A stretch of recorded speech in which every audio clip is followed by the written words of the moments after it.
Jimaata darbee onkololeessa 14 bara 2022 ture ministeerri maallaqaa Itoophiyaa xalayaa baankii biyyaalessaa Itoophiyaaf barreesseen murtee kana kan dabarse. Kanaanis mootummaan dhiibbaa diinagdee akka addunyaatti mul'ataa jiru qolachuuf imaammatawwan adda addaa baasee tarkaanfiiwwan garaagaraas fudhataa akka jiru ifoomse. Kunneen keessaa tokko kan jedhe xalayaan kun gareen koree maakiroo ikoonomii biyyaa yeroo hin murtoofnee fi bittaa mi'oota gosaan 38 ta'an diriirsee fi baankileen biyyattii maallaqa sharafa alaa akka hin kennine murtoo dabarsee jira jedhe. Mi'oottan kunneen kanneen qananiif oolu jedhamanis cuunfaa, aancoo yookaan immoo waan akka maastikaa, waaddii dinnichaa, dhugaatiiwwan alkoolii, timboo, meeshaalee miidhaginaa akka rifeensa namtolchee fi koosmootiksii akkasumas konkolaataa manaafaa kan dabalatudha. Obbo Taakkalee Abdiisaa dhaabbata qorannoo imaammataa kan mootummaa Itoophiyaatti qorataadha. Waa'ee murtee kanaa akkas jedhu.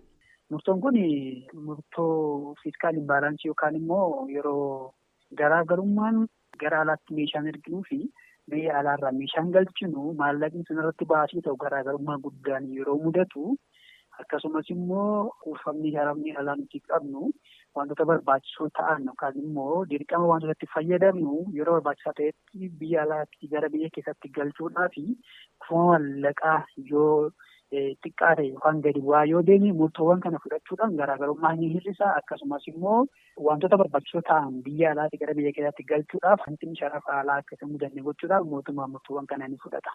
Murtoon akkasii biyyoota kam keessattuu kan baramedha. Biyyoota abbaa giddu galeessaa yoo fudhatte maqaan isaanii wantoota gara biyya isaanii keessatti hin seenne hedduu ta'e kan kaa'aniirus kun Itoophiyaa keessatti kan jalqabaan ittiin fakkaatu. Amma murteen kun fudhatameeti jira. Amma fakkeenyaaf namoota biyya keessa jiran irratti bu'aa inni fiduu danda'u, dhiibbaa inni fiduu danda'u hagam ta'a jettanii tilmaamtu ture. Dursa wantoota leenjerii ta'an barbaaduun dura wantoota murteessoo ta'an irratti hin dirqamadha. Mootummaan murtoo kana kan fudhate sababii tokko malee miti. Fakkeenyaaf kan si kaasuu danda'u rezerviin keenya akka seera addunyaatti baatii sadii rakkoon tokko yoo mul'ate rezervii biyyi tokko qabdu kan waan hundumaa biyya alaatii fi siyaasii wal qaba jedha. Ulaagaa kana yoo guutuu baatedha kan mootummaan kan fudhate. Sababii kanaatiif hanqinni maallaqaa hanqinni jalafaaraa gadi bu'uun yookaan immoo kuufamni jalafaaraa gadi bu'uu waan kana fideefi yoo murtoon kun fudhatamuudhaa baate gadi bu'uun isaatti boobaa jechuudha.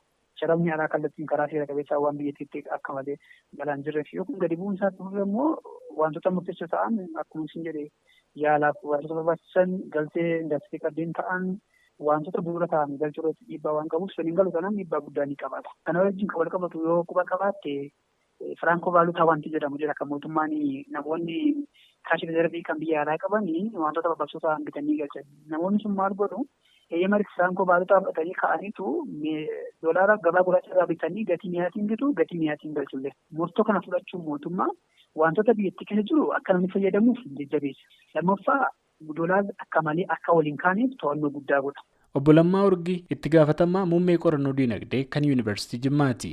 Isaan garuu tarkaanfiin mootummaan fudhate kun balaas qabaa jedhu. Wantootni suni biyya alaas kan galan biyya keessattis kan oomishaman yoo ta'e gaafa kan biyya alaa san bilook goonu industiriin biyya keessa jiranii bakka salphaatti gabaa bal'aa argatu. Gabaa bal'aa argatu sun jechuun immoo akka salphaatti oomisha isaanii dabalanii gabaa biyya keessaa kana fayyadamuu danda'u. Kana jechuun oomisha dabaluudhaaf immoo carraa hojii uumuu danda'a. Akka nama jedhee wantoonni suni biyya keessatti kan oomishan yoo ta'e industiriiwwan biyya keessa jiruuf faayidaa guddaa qabaachuu danda'a. Mi'oota biyya alaatii galan san akka ilaaletti baay'een isaanii kan biyya keessatti oomishan. Kanaaf dinagdee biyya keenya irratti dhiibbaa kan geessisee yaada. Fakkeenyaaf warroonni mana bareedinaa keessa hojjetanii inpuutii ittiin hojjetan dhaban jechuudha. Kana jechuun immoo namoota hedduuf illee hojii dhabsiisuu illee danda'a jechuudha. Kanaaf mootummaan qorannoo irratti hundaa'ee dinagdee biyya keessaa ittisuudhaaf yookiin immoo jajjabeessuudhaaf dorgomaa gochuudhaaf wantoota akkasii kan raawwatu yoo ta'e dubbichi bareedaadha. Haa ta'u malee bakka industiriiwwan akkasii sun biyya keessa hin jirretti murtii akkasii kana raawwachuun yookiin fudhachuun dhiibbawwan ammaan jedhe kana geessisuu danda'a jechuudha. Kanaafis mootummaan tarkaanfiiwwan akkasii yoo fudhatu dhiibbaa isaallee ilaalee fudhachuu qabaa erga jedhaniin booda kuufama sharafa alaa biyyattii ol kaasuufis tarkaanfii fudhachuu qabaa jedhanillee akkasitti ka'an. Kuufama sharafa alaa dabaluudhaaf Inni tokko dhiyeessii nuti ekspoortii yookiin immoo alergii keenya dabaluudha. Vaaluu aadiillee gochuudha. Fakkeenyaaf wantoonni nuti yeroo baay'ee biyya alaatti erginu pirimerii piroodaaktii waan jennuun yookiin immoo mi'oota jalqabaa wantoota akkasiiti kan nuti gara alaatti erginu mineraal yookiin immoo albuuda daayirektilii baafnee gara alaatti erguudha. Isa kanarratti vaaluu aad gochuudha. Kan biroo foreign direct investmentii dabaluudha. Isa kana gochuudhaaf haala mijataa biyya keessatti mootummaan uumuutu jira. Obbo Lammaan mootummaan tarkaanfiiwwan akkasii yoo fudhatu of eeggannoo gochuu akka qabu himanii tarkaanfiiwwan kunneen gabaa biyyoota alaas waan cufanii fi gama dippiloomaasiin dhiibbaa qabaachuu eeranii sanarra bifa qaraxa ol kaasuu fi kaaniin yoo ta'e dansaa jedhanii jiran. Gabaasa Sagalee Ameerikaaf Galmuu Daawit Shawabaa Adaamarraa.